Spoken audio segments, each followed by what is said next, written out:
미성숙한 사람들은 언제에 관심을 두고 삽니다.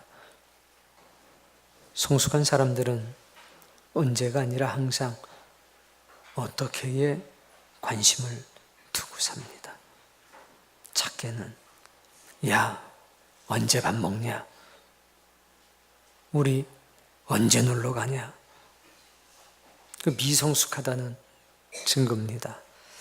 성숙한 사람들은 어떻게 밥을 먹어야 될 것인가? 어떻게 휴가를 잘 보낼 수 있고 의미 있게 보낼 수 있을까? 어떻게? 거기에 관심을 둡니다. 신자도 마찬가지입니다. 미성숙한 신자는 언제 하나님의 나라가 올 것인가? 언제 하나님께서 내게 복 주실까? 언제 기도의 응답이 이루어질까? 언제 주님이 오실까? 항상 언제라는 타령만 부르고 삽니다.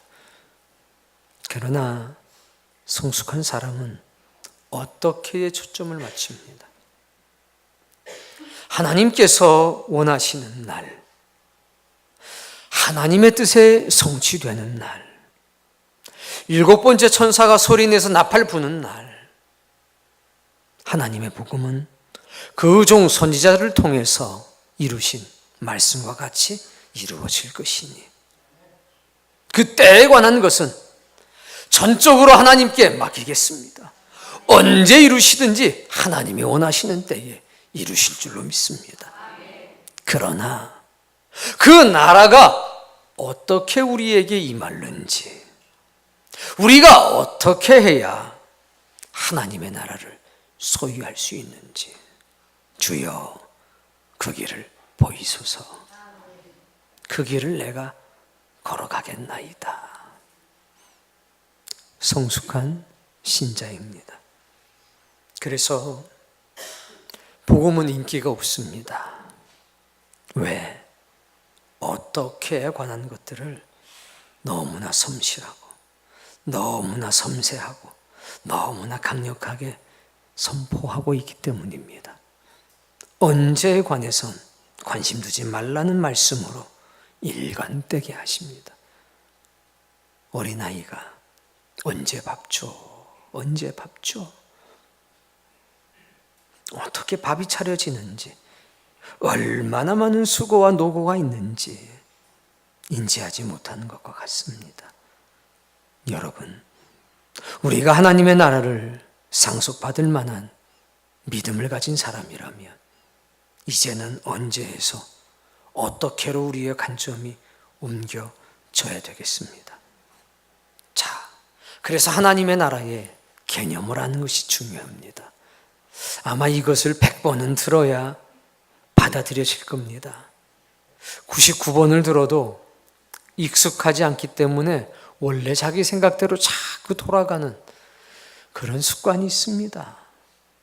하나님의 나라 할 때 이 나라는 바실레이아라고 하는 헬라어라고 그랬습니다. 3가지의 의미가 있습니다. 첫 번째, 읽으세요. 저 앞에 나와요. 시간이 걸리지만 반드시 나옵니다. 첫 번째는 영역. 우리의 표현으로 치면 영토. 한 통치자가 다스리는 영역. 그것이 나라입니다. 당연히 하나님 나라는 하나님이 다스리는 영역입니다. 이건 보편적인 개념이라서 다 이렇게 생각합니다. 그러나 여기에는 2가지의 의미가 더 있습니다. 이것을 잊어버리거나 혹은 잃어버리기 때문에 하나님께 대한 오해가 생기고 믿음이 연약해지는 결과를 초래합니다. 2번째는 하나님이 다스리시는 백성. 우리의 입장에선 하나님의 통치를 유식한 말로 수납한 사람들. 그것이 곧 하나님의 나라입니다. 백성이 곧 하나님의 나라다. 이겁니다. 이 개념이 없습니다. 자꾸 영토의 개념만 갖기 때문에 언제 목을 메고 살아가는 겁니다. 하나님의 백성이 바로 하나님의 나라됨도 꼭 기억하셔야 합니다. 세 번째는 하나님께서 하시는 통치, 다스림 그 자체가 하나님의 나라입니다. 우리가 없고 영역이 없어도 하나님 한 분만 계셔도 그곳이 하나님의 나라 되는 겁니다. 매우 독특한 통치입니다. 이것이 하나님의 나라입니다. 하나님께서 다스리시는 영역, 하나님의 통치를 받아들인 백성들, 하나님의 다스림 그 자체가 하나님의 나라입니다. 여러분 이 세 가지 개념을 기억하셔야 합니다. 천국은 이라고 했으면 영토의 개념만 생각하지 말고 하나님의 백성, 하나님의 통치 그것을 같이 기억해야 합니다. 그래야 말씀이 온전하게 이해가 되는 법입니다. 자, 세상 나라와 하나님의 나라는 어떻게 다를까? 먼저 우리가 잘 알고 있는 세상 나라부터 봅시다. 성서의 시대에 제자들도 하나님 나라에 대한 오해가 많았습니다. 그리고 그 오해는 오늘날까지 계속됩니다. 사람들이 원하는 하나님의 나라가 있습니다. 그러나 하나님이 말씀하시는 하나님의 나라가 있습니다. 사람들이 원하는 하나님의 나라는 영토의 입장에서의 하나님의 나라입니다. 그 개념만을 자꾸 받아들입니다. 하나님의 백성, 하나님의 통치, 무관심합니다. 오해가 생기는 겁니다. 자꾸 세상 나라들을 보면서 하나님의 나라를 세상 나라를 통해서 이해하려고 하기 때문입니다. 자, 세상 나라의 어떤 모습인가? 그 첫 번째는 영토, 영역입니다. 한 나라의 영토는 어떻게 생깁니까? 그 나라는 무력을 전제로 한 전쟁을 통해서 생깁니다. 맞습니까? 그래서 제한적이라는 특징을 갖습니다. 아무리 알렉산더 대왕이 징기스칸이 힘이 넘쳐도 그의 영토에는 제한이 있습니다. 왜? 무력을 전제로 한 전쟁을 통해서 얻을 수 있기 때문에 제한적일 수밖에 없다는 겁니다. 기억하셔야 합니다. 무력을 전제로 한 전쟁을 통해서 얻어지는 것이 영토, 즉 영역이다. 이게 세상 나라의 특징입니다.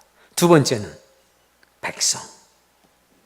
사실 백성들은 누가 왕이 되는지는 중요하지 않습니다. 세금 적게 걷고 편안하게 해주는 왕이면 되지. 김 씨가 왕이 되든 박 씨가 왕이 되든 무슨 상관이 있겠습니까? 누가 왕이 되는 것 이들에겐 중요한 문제는 아닙니다. 그런데 실제로 세상 나라에서 백성은 어떤 존재인가? 피동적인 존재입니다. 통치의 수단이 되는 존재입니다. 영토를 지키기 위한 도구에 불과합니다. 그게 세상 나라의 특징이었습니다. 성서시대에. 이들은 다스림의 대상이지 결코 함께 통치를 나누는 협력의 관계는 아니라는 겁니다. 세 번째, 통치. 권위적인 명령을 통해서 이루어집니다. 해. 하지 않으면 벌이 갑니다. 권위적인 명령, 상명, 하복. 그것으로 통치의 권위가 굳건해지는 것입니다. 이게 세상 나라의 특징입니다. 그러나 하나님의 나라는 다릅니다. 하나님의 나라의 영토, 영역. 그것이 어떻게 만들어졌는지 기억하십니까? 하나님께서 태초에 말씀하셨습니다. 빛이 있어라. 빛이 생겼습니다. 물은 하늘 위의 물과 땅 아래의 물로 나누었습니다. 물은 그 속에 있는 땅을 드러내도록 하라. 땅이 드러납니다. 하나님께서 말씀하심으로 하나님의 세상은 이 땅에 드러났습니다. 거기에 무력적인 투쟁이나 전쟁이 있습니까? 창조적인 역사만 있을 뿐입니다. 그게 하나님의 나라의 영역의 확장입니다. 창조인 것입니다. 하나님의 백성은 어떻습니까? 하나님의 말씀이 사람 안으로 들어갑니다. 그리고 그 말씀이 그 사람들 안에서 신비한 영적인 역사를 이루어냅니다. 그러자 그들은 다른 삶의 방식으로 살아가기 시작합니다. 그 말씀이 그들의 영혼 속에 들어가서 이렇게 역사합니다. 너는 왕 같은 제사장이라. 내가 너와 함께 왕노릇할 것이라. 나와 함께 내 나라를 통치하자. 이것이 하나님의 백성의 모습입니다. 하나님의 통치는 어떠합니까? 권위적인 명령이 아니올시라. 예수님께서 말씀하셨습니다. 나는 섬기러 왔느니라. 하나님의 통치는 권위적인 명령이 아니라 섬김과 희생을 통해서 이 땅에 나타납니다. 세상 나라와 확실하게 구별되고 달라지지 않습니까? 그래서 오늘 주님은 말씀하신 겁니다. 천국은 겨자씨다. 어떤 겨자씨입니까? 자기 밭에 심은 겨자씨다. 이것은 영역에 관한 말씀이 아닙니다. 하나님 나라의 영역, 하나님의 백성, 하나님의 통치에 관한 말씀입니다. 여러분, 이 겨자씨에 관한 이해가 필요합니다. 겨자씨는 작다는 의미입니다. 자, 관용적 속담인데 우리나라에도 작은 것에 관한 속담이 있습니다. 작은 고추가 맵다. 키가 작은 사람이 있습니다. 작은 고추가 매운 법이야. 그 사람이 맵습니까? 아니죠. 자, 가장 작은 게 고추입니까? 고추보다 작은 거 두 가지만 대보십시오. 시작. 뭐 그런 게 있잖아요. 쌀도 작지, 밀도 작지. 고추보다 작은 게 많습니다. 사실 작은 거로 치면 우리나라 것들 중에 좁쌀 작지요. 그런데도 관용적으로 우리는 뭐라고 얘기합니까? 작은 고추. 가장 작아서 작은 고추가 맵다는 게 아니라 관용적인 표현이고 어디서나 쉽게 볼 수 있으니까 그것을 상징적으로 사용하는 것입니다. 겨자씨도 마찬가지입니다. 겨자씨가 가장 작은 씨는 아닙니다. 더 작은 씨도 많이 있습니다. 그런데 겨자는 너무 흔해서 쉽게 볼 수 있었습니다. 그래서 가장 작은 것에 대한 상징으로 겨자씨를 사용한 겁니다. 예수님만 사용한 게 아니라 유대인들은 다 사용하는 관용적인 표현이었습니다. 두 번째 사실, 겨자는 밭에 심는 법이 없습니다. 왜? 너무 흔하고 귀한 게 아닙니다. 들과 산과 광야나 어디나 이것은 집단적으로 막 핍니다. 밭에는 귀한 걸 심어야지 흔한, 천한, 값없이 얻는 겨자씨를 밭에 심는 사람은 없습니다. 그런데 오늘 예수님은 말씀하시는데 본문 말씀 읽겠습니다.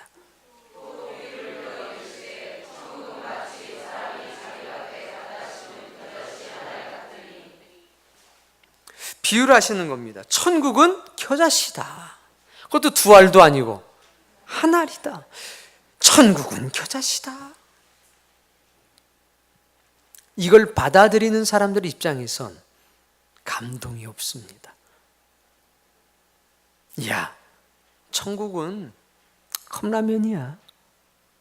감동이 옵니까?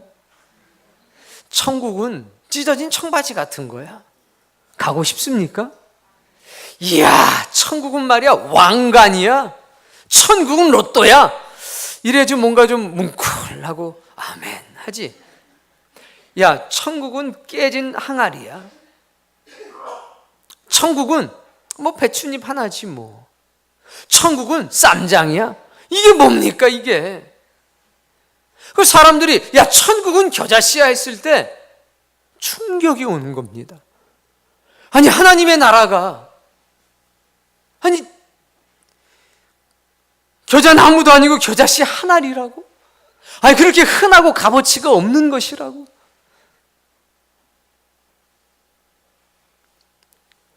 근데 오늘 여러분 하나님 나라가 가고 싶을까요? 하나님의 나라를 알아야 됩니다. 주님이 왜 겨자씨로 비유했는지 그 의미를 알아야 됩니다.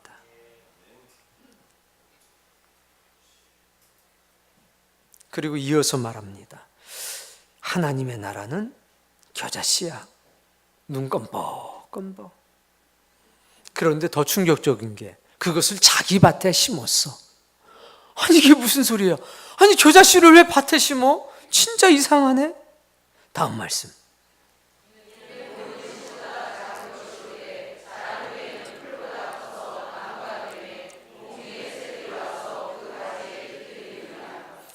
아마 이 말씀 하실 때 겨자씨 밭이 옆에 있었을 겁니다. 흔하니까. 이걸 보면 감동이 오는 게 아니라 주여 이렇게 되는 겁니다. 그 나무가 손가락 정도의 굵기지 않습니까? 보통 1.5m 정도 자랍니다. 쌀이나무 같이 생겼습니다. 길면 2.5m. 정말 특별하면 6m까지 자라는 게 있다고 합니다. 전 본 적이 없어요. 1년생 풀에 불과합니다. 그게 얽히고 설켜가지고 땅바닥에 기다시피 이렇게 그냥, 쌀이나무는 아시죠? 참새 같은 게 와서 깃들였다 가는 겁니다. 우리가 생각하는 엄청난 나무가 아니라는 겁니다. 눈에 보이는 나무는 그렇습니다. 천국이 저 겨자씨 같다니까, 겨자나무 같다니까 그거 보고 감동이 오겠습니까? 저거 뭐 영 쓸 데가 없는 거지요. 그거 뭐 새들이나 나와서 하는지 사람이 어떻게 쉴 수도 없는 초라한 나무. 그게 천국이라니. 주님은 왜 하필 그런 비유를 하셨을까? 그런데 이것을 굉장히 판타스틱하게 말씀하시는 겁니다. 야, 겨자씨는 가장 작은 씨지만 나중에는 거대한 나무가 되는 거야. 그래서 온갖 새들이 날라와서 거기에서 쉬고 사람들도 그 속에 쉴 수 있어. 대단하지? 눈만 껌뻑껌뻑 되는 거예요. 마치 여러분처럼. 이게 뭔 소리야? 이게 뭔 소리야? 그나마 제자들은 이거 뭔 이유가 있겠지. 근데 왜 이렇게 비유를 하실까? 딴 비유도 많은데. 이러고 앉아있는 겁니다. 전통적으로 이 겨자씨 비유는 하나님 나라 상징인데 보잘것이 없는 처음, 그리고 큰 열매로 거두는 마지막을 대조시키는 상징으로 해석을 합니다. 또는 조그만 씨에서 큰 나무로 자라나는 하나님 나라의 성장 과정을 상징적으로 말한다고 해석하기도 합니다. 그러나 이 비유의 목적은 얼마나 큰 나무가 되고 얼마나 많은 것들이 들어오느냐에 관한 이야기가 아니라 씨가 가지고 있는 생명력이 얼마나 강한지를 우리에게 보여주시는 겁니다.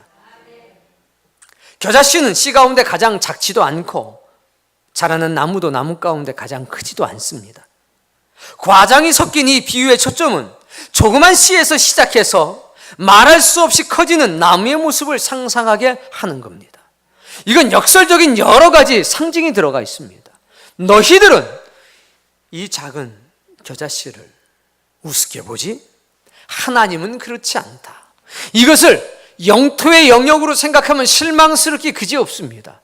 그러나 이것을 하나님 나라의 백성이라고 생각한다면 이것은 매우 감동적인 역사입니다.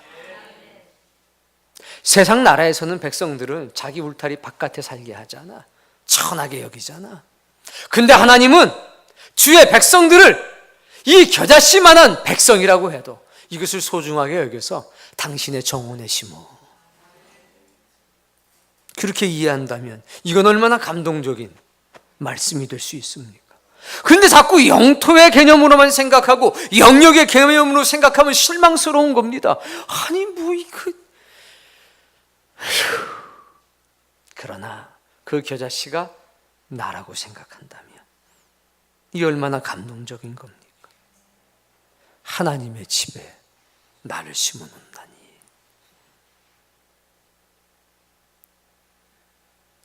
사랑하는 성도님, 우리는 이 말씀을 이해하기 위해서 씨가 가지고 있는 생명력을 알아야 합니다.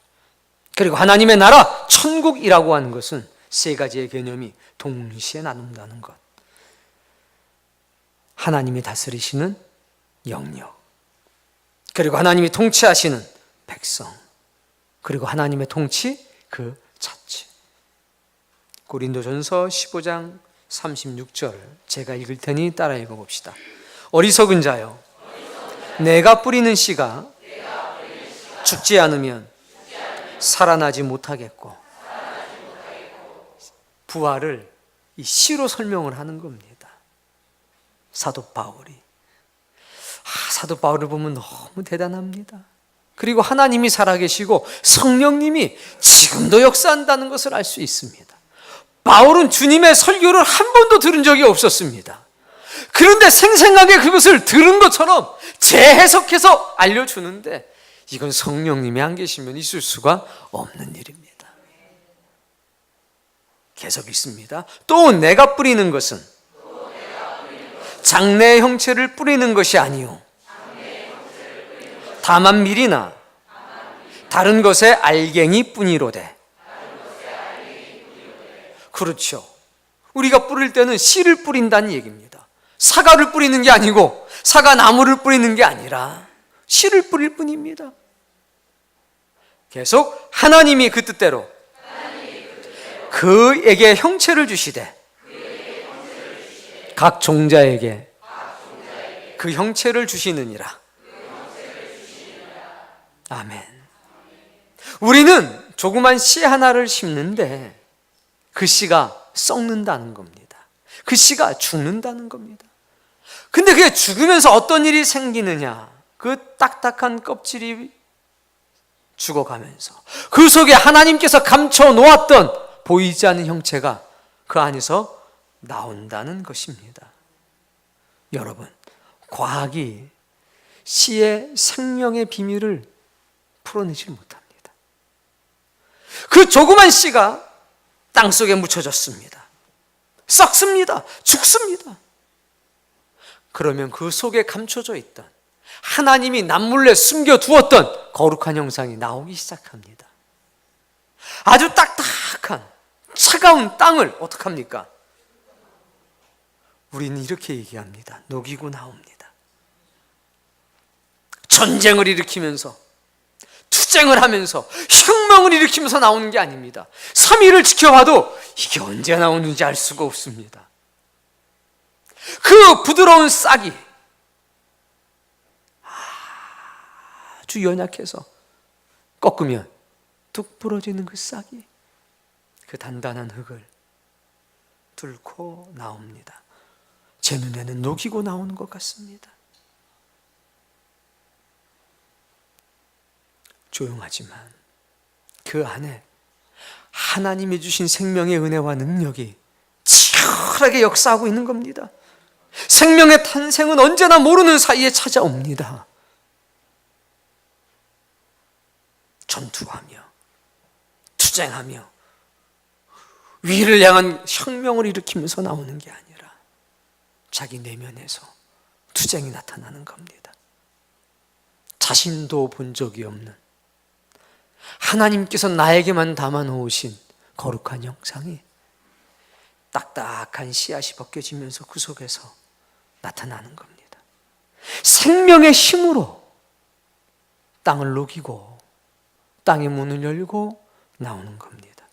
씨앗은 조용하지만 치열하게 하나님께서 담아 놓으신 형상을 이루며 나옵니다.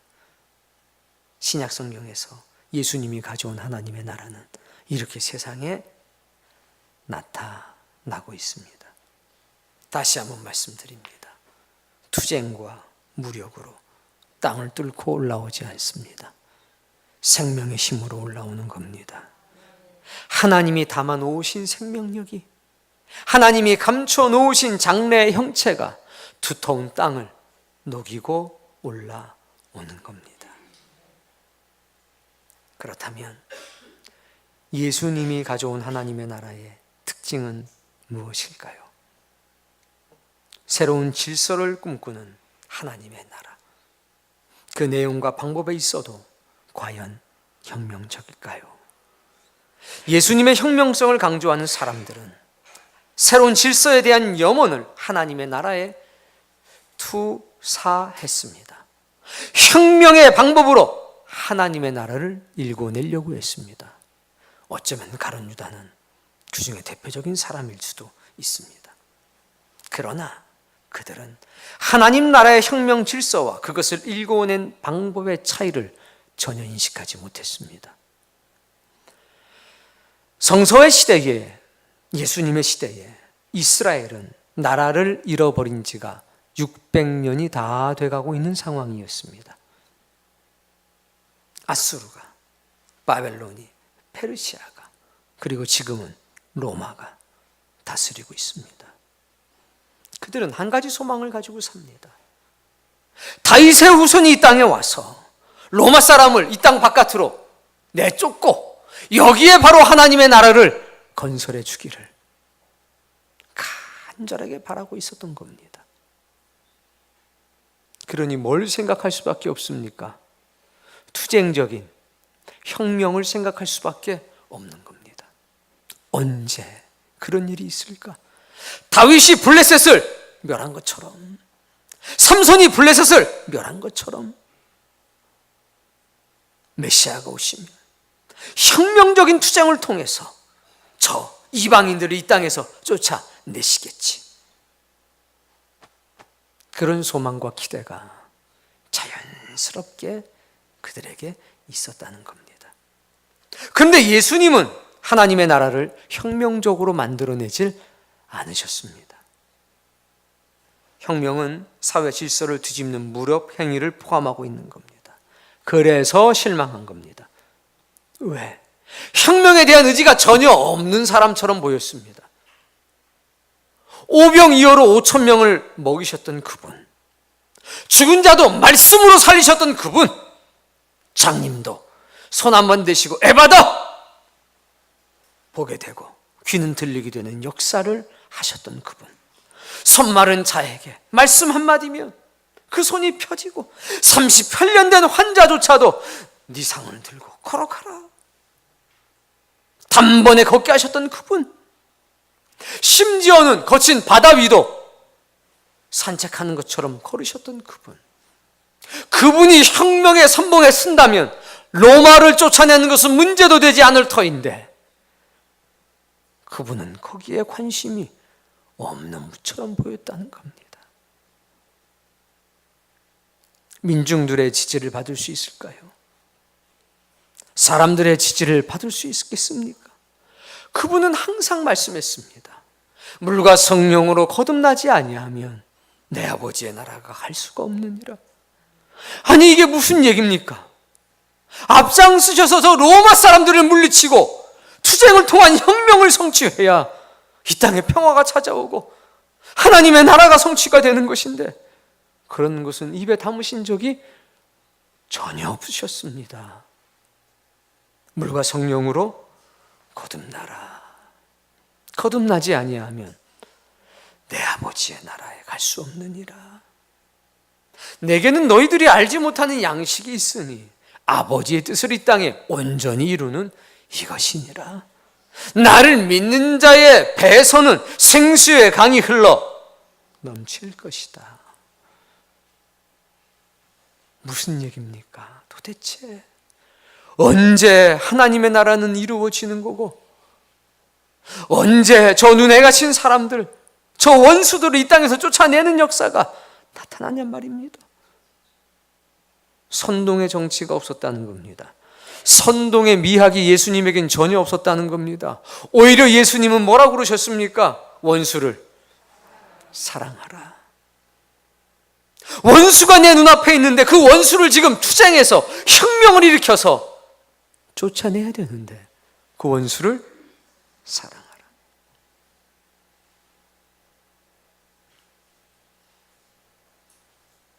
여러분, 예수님의 지지자가 될 수 있겠습니까?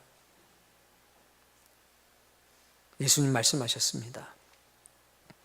고난을 견디는 자가 하나님의 나라를 얻을 수 있다. 시편서에는 이렇게 기록되어 있습니다. 눈물을 흘리며 씨를 뿌리는 자는 기쁨으로 거둘 것이다. 울며 씨를 뿌리러 나가는 사람은 반드시 기쁨으로 그 곡식단을 가지고 돌아올 것이라. 씨는 눈물을 먹고 자란다는 겁니다. 씨는 땀을 먹고 자란다는 겁니다. 성경은 하나님의 나라가 오기를 기다리는 사람들에게 복음을 위해 고난을 받으면서 기다릴 것을 요구하십니다. 타인에 대한 투쟁이 아니라, 기존의 체제에 대한 투쟁이 아니라, 혁명적인 투쟁이 아니라 네 안에, 네 영혼에 거듭나는 치열한 투쟁을 요구하시는 겁니다. 이와 더불어 하나님의 나라는 사람이 만드는 나라가 아니라 하나님이 주시는 것이라는 것을 강조하십니다. 여기에 예수님이 선포한 하나님 나라의 주된 특징이 있는 겁니다. 하나님의 나라를 기다리는 사람들은 하나님의 통치 속으로 들어갈 때 비로소 기쁨을 느낍니다. 그리고 그 말씀이 요구하는 대로 살아가면서 세상 나라 백성들은 느낄 수 없는 놀라운 평안과 기쁨을 맛보게 됩니다. 그리고 아직 이루어지지 않은 하나님의 나라에 대한 간절한 소망이 싹트게 되는 겁니다.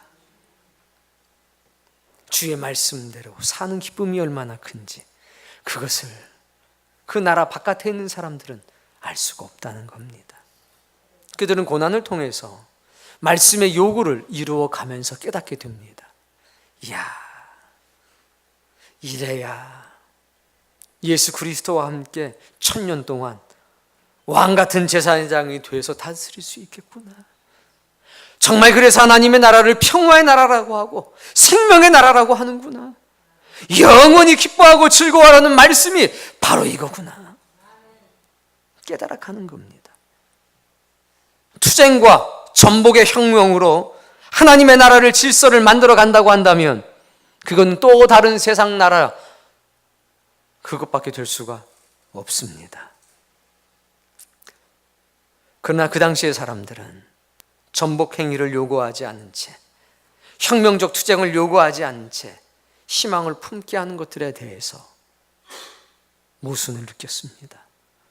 도대체 어떻게 이루어진단 말인가? 그러나 이 모순은 생명의 신비를 적나라하게 드러냅니다. 겨자씨의 비유처럼 그것은 치열하지만 소리 없이 조용히 내면 속에서 이루어지기 때문입니다. 혁명답지 않다는 것은 무력이 아닌 특별한 다른 방법으로 그것이 이루어지기 때문입니다. 그 다른 방법이 무엇인지 그것을 이해할 수 없다면 예수님이 선포한 하나님의 나라를 볼 수도 없고 예수님이 왜 그리스도라고 불리우는지도 알 수가 없습니다. 그 방법은 바로 씨가 썩는 것과 같습니다. 요한복음에 주님이 직접 말씀하셨습니다. 따라 읽어봅시다. 내가 진실로 진실로 너희에게 이르노니 한 알의 밀알이 땅에 떨어져 죽지 아니하면 한 알 그대로 있고 죽으면 많은 열매를 맺느니라. 씨는 소리 없이 썩어서 땅을 녹이고 싹이 됩니다. 하나님의 나라를 기다리는 사람들의 썩는 행위를 통해서 하나님의 나라는 이 세상 가운데에 조용히 드러납니다. 영토, 영역으로서의 하나님의 나라가 아니라 하나님의 백성으로서의 하나님의 나라가 이 땅 가운데에 드러난다는 것입니다. 이 썩는 모습을 통해서 새로운 질서를 세우고 그 질서로 하나님 나라에 대한 희망을 온 세상에 증거하기 시작합니다. 하나님 나라의 백성을 통해서 하나님의 의로운 통치를 보여주고 종당 이 땅 가운데 세워질 하나님의 영역으로서의 나라를 보여준다는 것입니다. 그러나 문제는 썩음이라는 이 추상적인 개념이 예수 그리스도를 통해서 어떻게 이 땅에 이루어졌느냐 하는 것입니다. 1세기 이스라엘, 고통의 나라였습니다. 압제와 핍박이 가득한 곳이었습니다.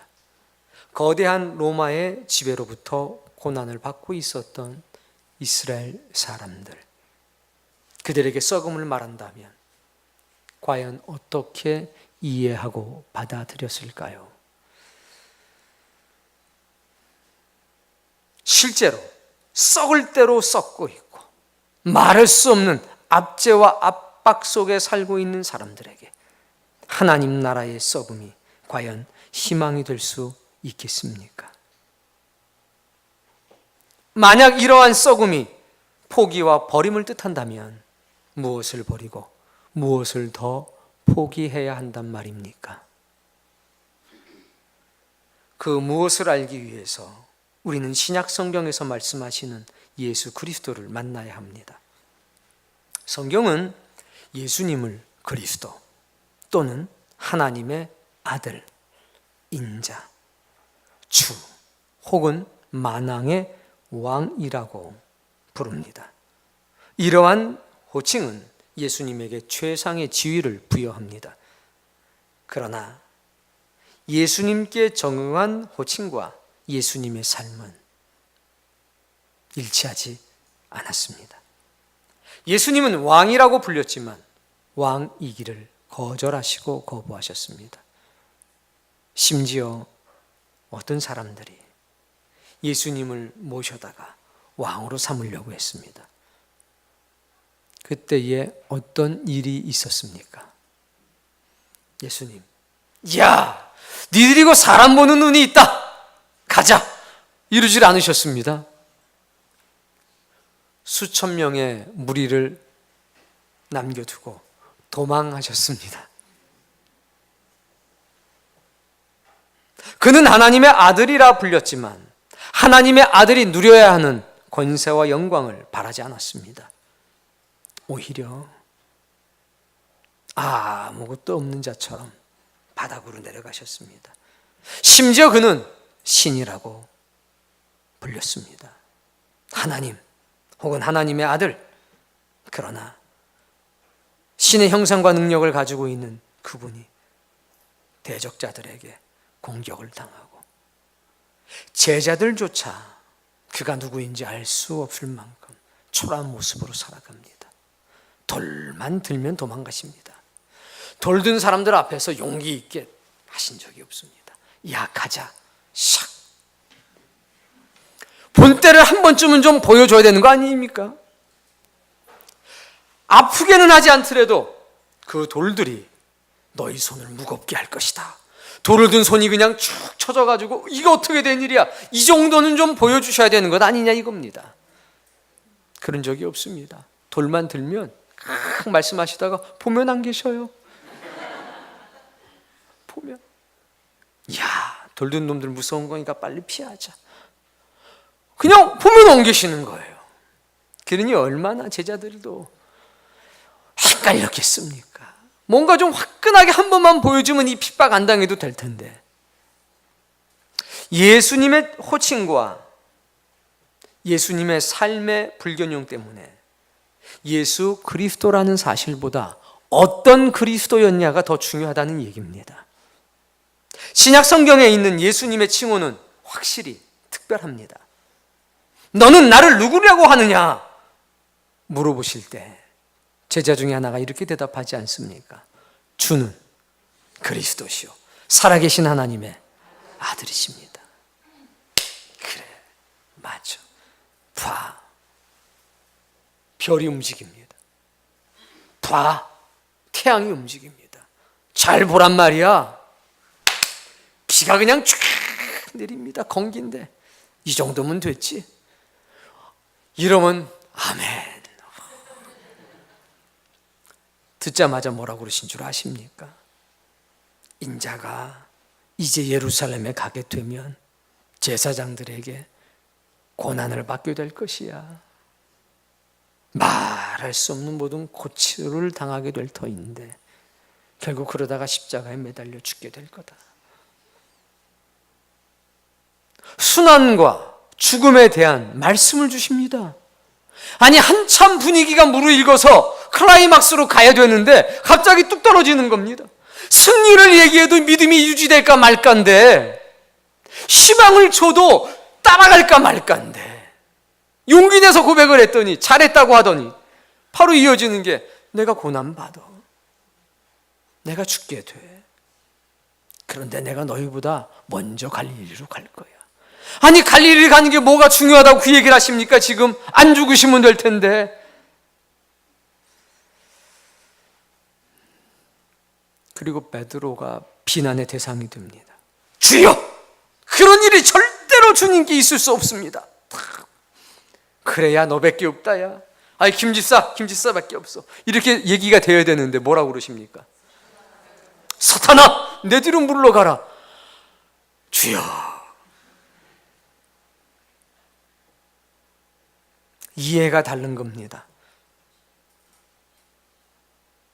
예수님은 그의 삶을 통해서 그리스도 혹은 주, 하나님의 아들, 인자라고 하는 칭호가 해석되어지고 의미를 부여받기를 원하신 겁니다.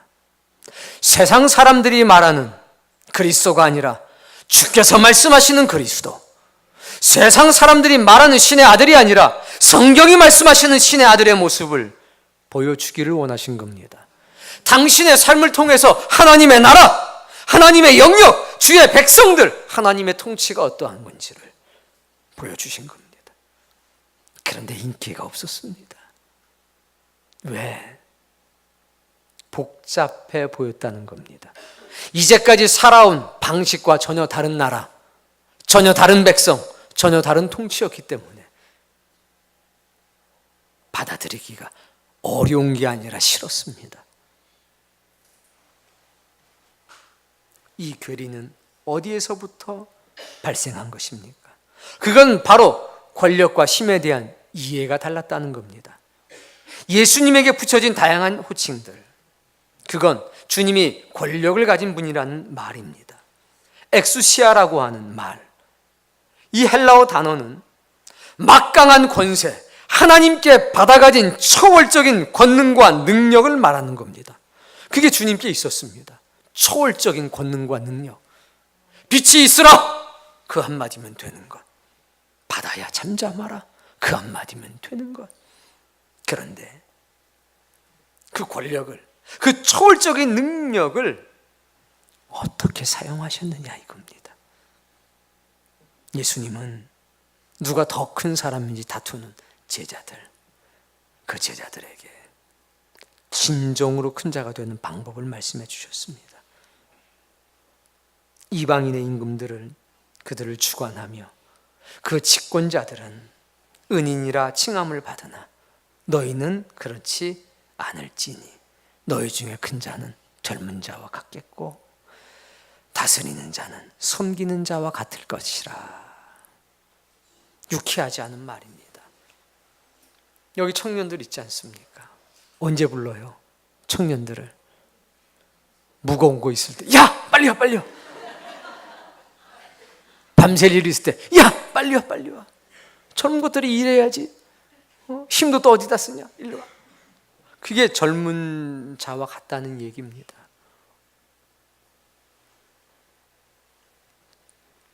희망이 생깁니까? 야, 그래, 내가 큰 자가 돼야 되겠다. 이게 인기가 없는 겁니다. 이런 말씀이. 섬김을 받게 될 거니까 조금만 참어. 이래도 발을 담글까 말까인데 섬겨야 돼. 예수님은 일상의 본보기로 거론됐던 이방인들의 삶을 보여주십니다. 이미 다 잘 알고 있는 겁니다. 이방인들은 왕이며 동시에 직검층들입니다. 이 사람들은 다른 사람들을 주관합니다. 다른 사람들에게 무언가 후원을 하면서 대가를 얻어냅니다. 은인이라고 칭함받으면서 자신들의 권력을 자랑합니다. 즉 후원자 제도 속에 있다는 겁니다. 쉽게 생각하면 이거 같습니다. 영주가 있습니다. 그들이 기사를 부릅니다. 기사의 후원자가 되는 겁니다. 먹을 것을 주고 돈을 주고 땅을 줍니다. 그럼 기사는 후원자 된 영주를 은인이라고 부릅니다. 그게 군주라는 말입니다.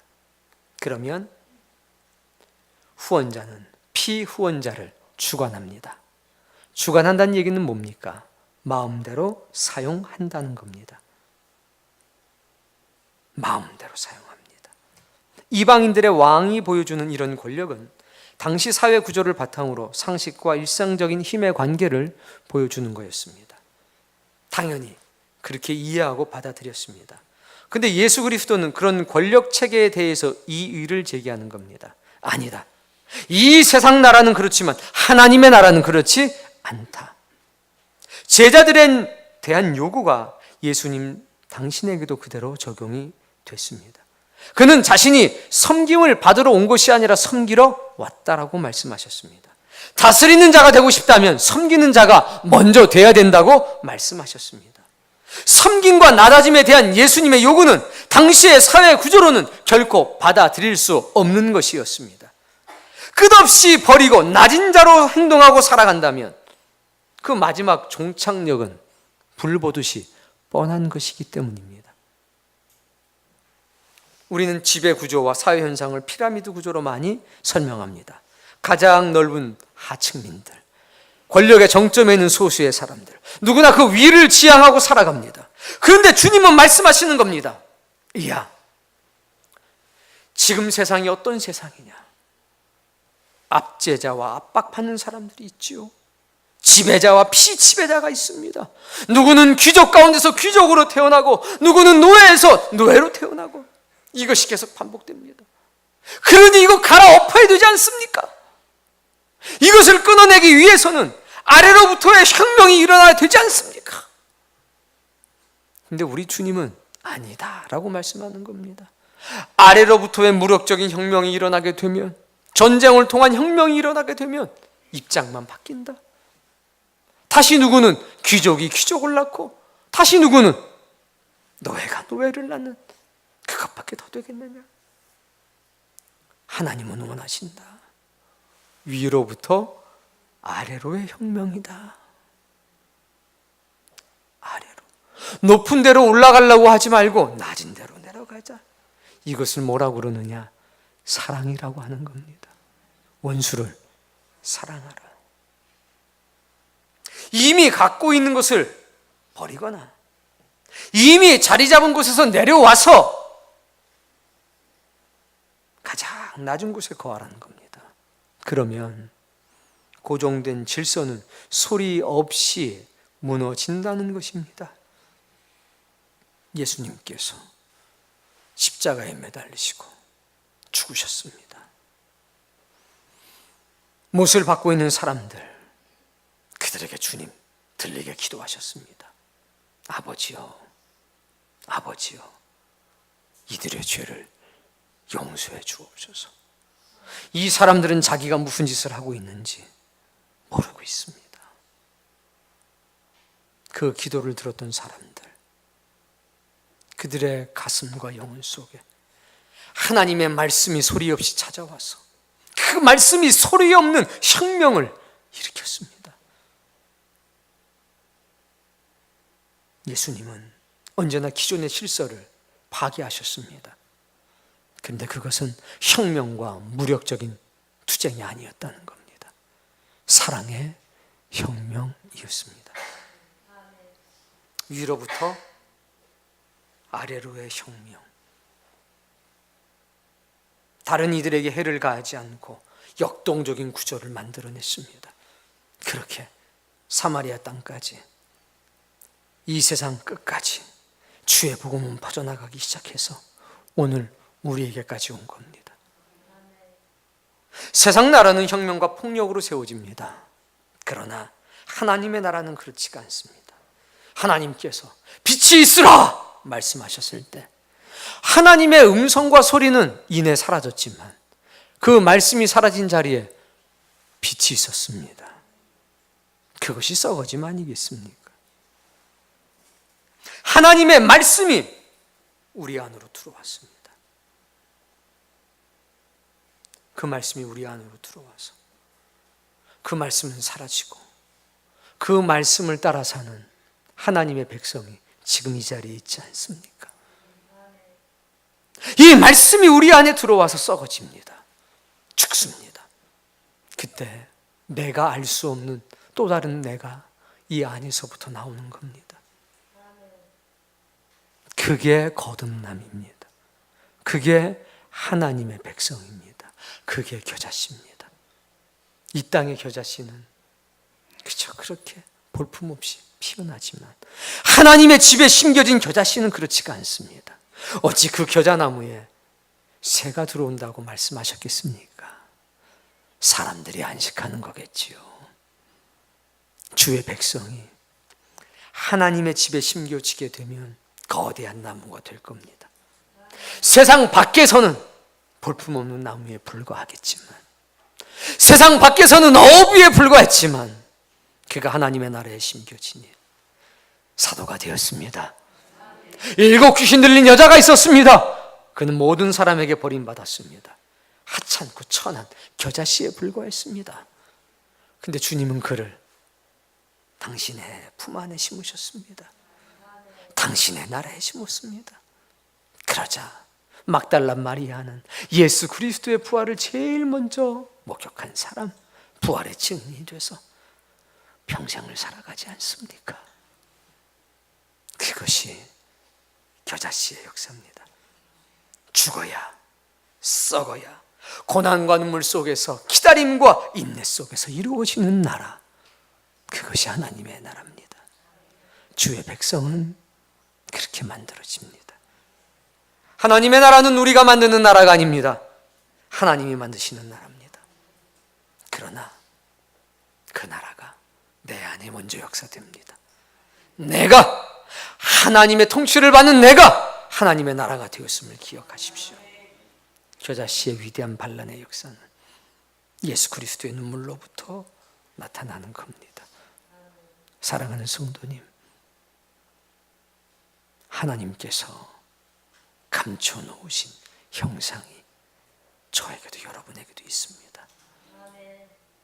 죽어야, 썩어져야 이것은 드러나니 오늘 예배하는 여러분의 가슴 속에 푸르른 봄날 만물이 소생하는 이 계절에 하나님의 말씀이 여러분들에게 또 다른 형상이 돼서 세상 곳곳에서 언성히어로 조용하지만 아래로부터 등장하는 귀한 하나님의 영웅들이 다 되시기를 주의 이름으로